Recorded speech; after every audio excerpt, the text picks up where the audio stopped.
Is there a title for someone who does what you do? Crazy. Ed Shirley is crazy. We call it tuggers.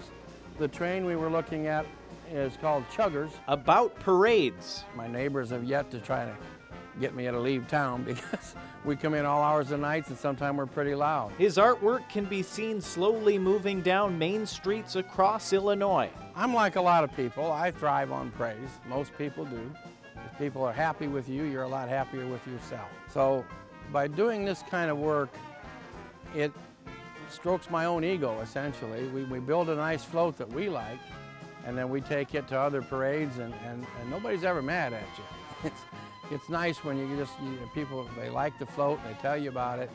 So it's a lot of praise, a lot of ego building, and very pleasurable. Ed's floats aren't ordinary.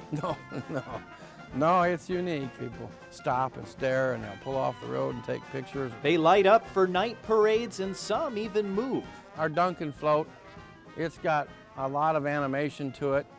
So to figure out how that can work smoothly and be done by hand without having to put machines and motors on it. He talks to the kids, and they have a great time with him. In high school, we started out with plywood and chicken wire. This particular float, there's a wire structure underneath this surface here, if you can see the wire here. And then I stretched duct tape over the whole thing and wrap it several times, so there's like 3 or 4 layers of duct tape here. So it's got some strength. It'll take the weather because of the duct tape.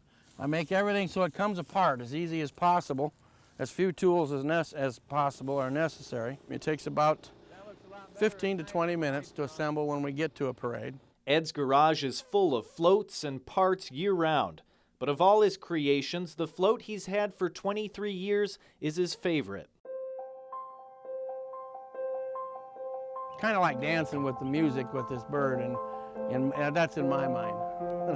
People going along the parade route, they applaud and they whistle and they holler, and every time they see it, they do the same thing.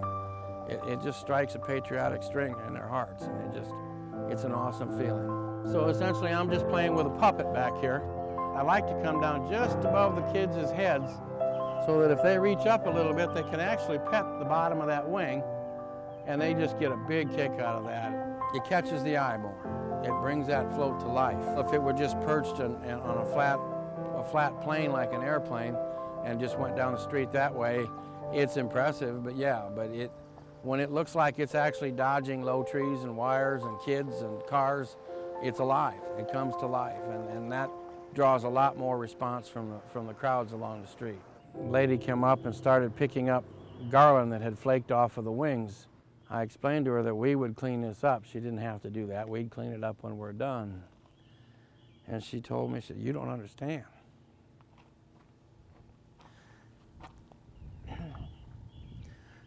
She said, "You were in the State Fair Parade 2 years ago to honor my son, who had been killed in Desert Storm."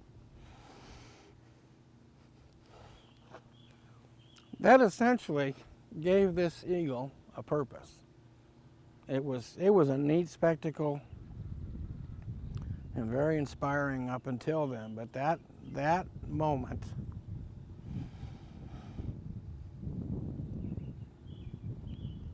gave this eagle a purpose in life. It was a mission from that point on.